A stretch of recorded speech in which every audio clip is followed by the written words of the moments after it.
деген секілді антибиотиктерді таблетка түрінде мононуклеозда мүлдем қолдануға болмайды.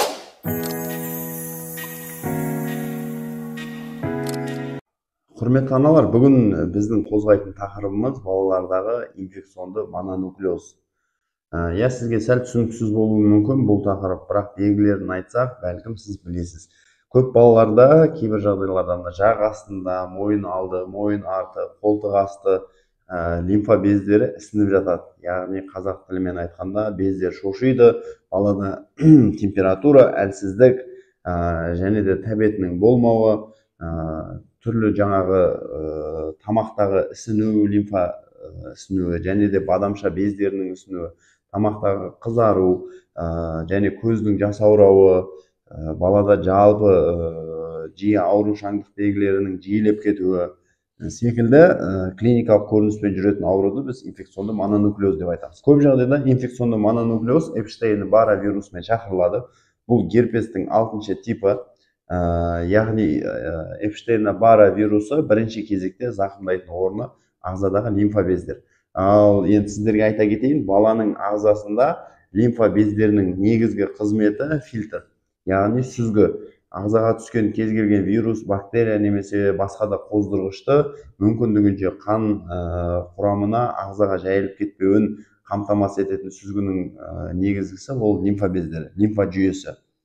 Енді сіздің ағзаңызға түскен Эпштейн-Бара вирусы немесе басқа да цитомегаловируспен шақырылуы мүмкін бұл дерт. Кез келген вирус осы лимфа безіне келіп отырады да, ол жерде жергілікті қабыну процесін шақырады.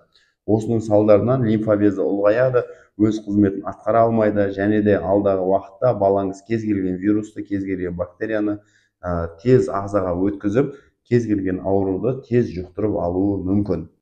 Енді инфекционды мононуклеозда негізгі белгілерін біз жоғарыда атап өттік. Егер сол белгілер сіздің балаңызда мазалап жүрсе, бірінші кезекте инфекционист дәрігерінің кеңесін алуымыз керек болады. Енді бұл мононуклеозды Эпштейн-Бара вирусын қалай біз анықтаймыз? ИФА әдісімен Эпштейн-Бараға ранние капсидные и ядерные антитела осы 3 көрсеткіш бойынша тапсырасыз. Және де оның иммуноглобулин А, иммуноглобулин G деген түріне тапсыру керек болады.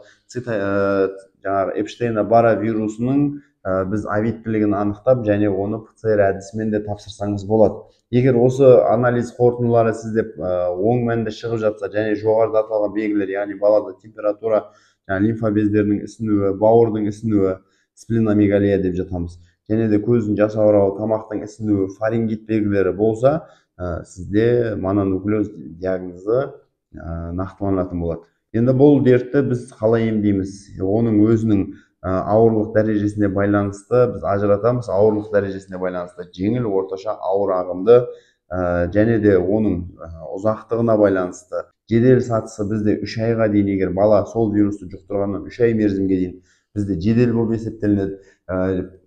Подострый, яғни жеделдеу сатысы бізде 3 айдан 6 айға дейін, 6 айдан ұзақ уақыт өткен болса, ол бізде созылмалы түрі.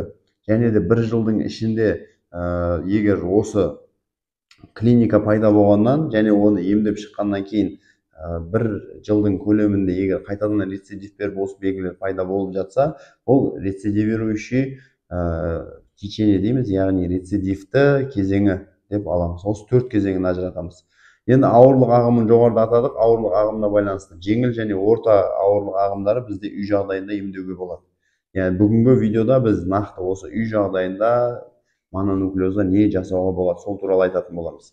Егер сіздің балаңыз мононуклеозбен ауырып, лимфа бездері ісініп, жоғарыда аталған белгілердің барлығы сіздің балаңызда болса, жедел сатысында үйдегі басқа балалардан оқшаулауымыз қажет. Өйткені тұрмыстық заттармен бұл вирус жұғуы мүмкін басқа балаларға.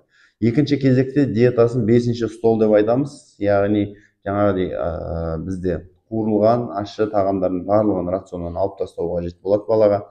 Үшінші кезекте температура кезінде, яғни во время лихорадки бізде төсектік режим, постельный режим. Бала мүмкіндігінше көп қозғалып, көп нагрузка жасамағаны дұрыс. Енді дәрі-дәрмек жағынан келетін болсақ, егер мононуклеозды балаңыз осы вирусты жұқтырған болса, ацикловир таблеткасын 10 мг на килограмм әр 8 сағат сайын сізге қабылдап отыру керек болады балаңызға. Және де альфа-2 балауыздары, яғни биферон, гемферон балауыздарын әр 12 сағат сайын 7-10 күнге дейін қабылдайсыз. Бізде егер қандай да бір асқынулармен бұл вирус жүретін болса, ол кезде сіз антибактериалды терапия, яғни антибиотиктерді қолдануыңызға болады. Антибиотиктерден бізде көп жағдайда негізі цефураксин және левофлоксацин, ципрофлоксацин антибиотиктері қолданады үй жағдайында. Және де бұл Эпштейн-Бара вирусында қолдануға болмайтын антибиотик тобы бар.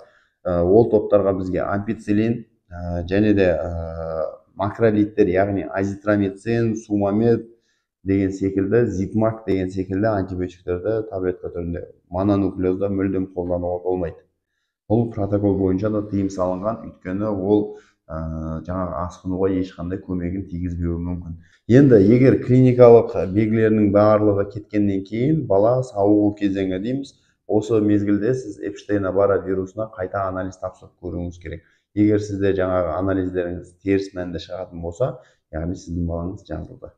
Егер сіздерде герпес вирусымен шақырылған болса, мононуклеоз, ол кезде денеде қандай да бөртпелер беруі мүмкін. Сіз супрастин немесе жаңағыдай кетатифен секілді препараттарды қолдануыңызға болады. Егер балада зуд болып жатса, қатты қышынып, мазасын алып, мазасыздық болып жатса, осы препараттарды қолдануыңызға болады. Менің YouTube каналыма комментарий қалдырып, сұрақтарыңызды толық қойсаңыздар болады. Біз алдағы уақытта сізге қызықтырған сұрақтарды да бір жеке алып түсіретін боламыз. Лайк басыңыз, достарыңызбен осы видеолармен бөлісіңіз, менің каналыма тіркеліп кетіңіз. Каналдың ақпарат бөлімінде менің әлеуметтік желілерімнің сілтемелері бар. Сол жерге өтіп, яғни Инстаграмға, ТикТокқа маған тіркеліп алсаңыздар болады.